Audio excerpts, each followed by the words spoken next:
Hey guys, we're out here today doing another haul, and today I want to show everybody what the tongue weight looks like with the machine on there. Now I've done my best to get the load centered in a way that I think fits well. So when I hauled this over here, it felt like it was too much tongue weight, and I've been debating getting one of those little balls, the gooseneck ball, where it will tell you what the tongue weight is. It's got a little device inside of it that I think uses oil pressure to measure what the weight is. And I've been thinking about getting that, but I wanted to see how it did if I just loaded it a little bit differently. I had it pulled. I've been using these tow hooks. I had it pulled up to one more stake pocket forward to strap down the bucket. And so I backed it up about, I don't know, well, that's probably 2 feet back.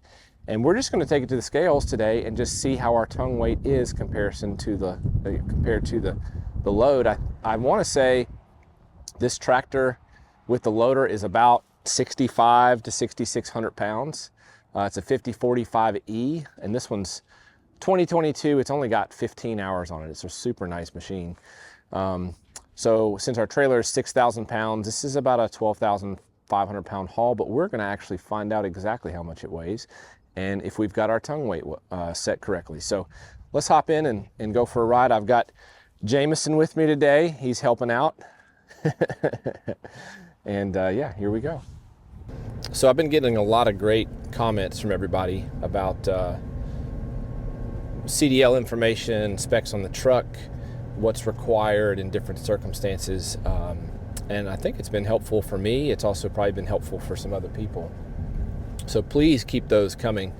Even when we figure out that, hey, I've made a mistake, or somebody has one opinion and somebody else has another one, it stayed civil, and I think that, like I said, people are probably able to learn and hopefully learn things that or understand things. Gosh, it's rough. We're in a construction zone. Understand things in a new light and a better perspective, and that's a valuable thing for sure. It's helpful to me, I know. The truck's been doing good. Off the bat, I can tell that this weight distribution feels better from my perspective in the truck. It feels like it's pulling stable.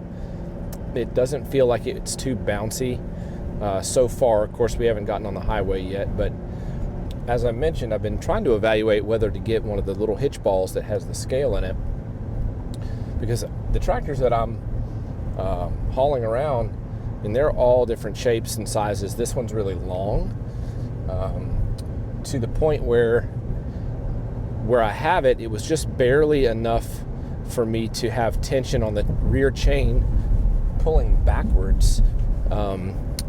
Any farther back from that, and it would have probably been, I'd had to go back to one more stake pocket, which is getting into where the ramps are, and I just don't feel like the pull is quite as good, although I'm sure it would work. But yeah, once again, we're trying to figure out whether or trying to figure out how I can do this consistently, safely, where I'm not overloading the axle on my truck, or over my gross vehicle weight rating for the truck. And I think that's just going to take some practice and some, if this measurement goes good at the scales, if this looks about 15% tongue weight and everything looks good, well, hopefully anytime I haul a 5E series Deere, I'll know that this is about the way to load it. And we'll just have to kind of keep exploring. But I'm also learning, as I mentioned, how the truck feels, and I can usually tell when it feels too bouncy, and we'll find out what that actually means when we get to the scales. All right, here we are, pulling up to the Caterpillar scales here in Franklin, and we're going to find out exactly what we weigh. see what happens. I gotta kill the video so that I can use my phone to do the transaction. All right, guys, so back home, went through the scales. I'll put the numbers up, but I thought about starting the video right after I went through and talking while I was driving, but I really needed to take a look at some comparisons to see exactly what was going on there. And so I've got my computer here in front of me. So here's the deal. When the truck is empty, total weight 7,840, 3,520 pounds on the rear axle, 4,320 on the front. Today, total weight on the truck was 9,620, 5,360 on the rear axle, 4,260 on the front. Now, my rear axle is rated for 6,300 pounds, so we're not really anywhere close to exceeding that rating, but we are 380 pounds away from our max gross vehicle weight rating of 10,000 pounds. The trailer, it had 11,920 pounds on the axles, and without the tractor, the last time I weighed it, it was 5,040 pounds. So what does that mean? The gross combined weight of this rig empty was 13,860 pounds. With this 5045E on it, the gross combined weight was 21,540 pounds.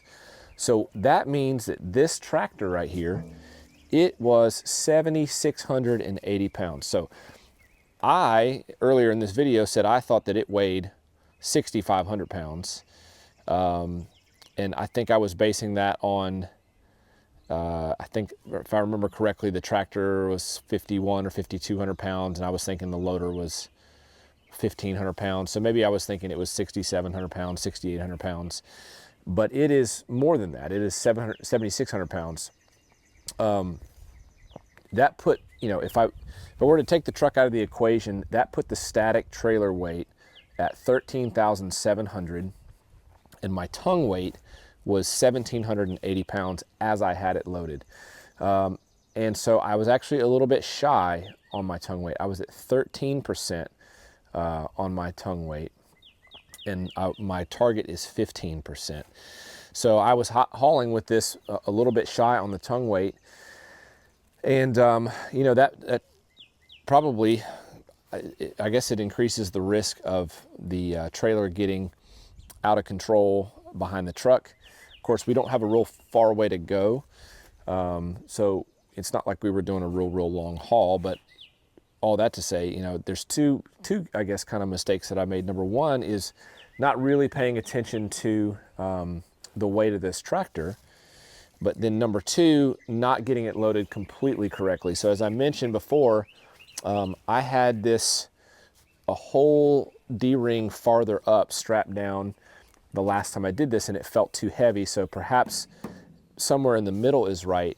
But I think that I'm going to have to get the gooseneck ball hitch that has the weight measurement device built into it, because, you know, at this point I'm just guessing, and I could have spent more time and really looked up the weight of this tractor, and then if I really know what the weight is, then I should be able to really kind of put together what should be the correct tongue weight as I'm loading it, so I can get off the machine, go check to see what the ball says the weight is, and you know, reposition the machine until it looks correct. And I feel like because my loads are so dynamic, big tractors, long tractors, small tractors, it's going to make sense for me to probably pick that up, even though I think it's like almost $300. So put your thoughts and questions or suggestions in the comments for sure. I want to know whether anybody else thinks that that's a good idea, but I'm probably going to get one ordered, and we'll be able to let you guys know how it works. I'll test it out when it comes in, and we'll go from there. Well, thanks for watching this video. As always, if we can help you, reach out to us, jamesonstractor.com. All the contact information is on there. And thanks again for watching this video. Take care.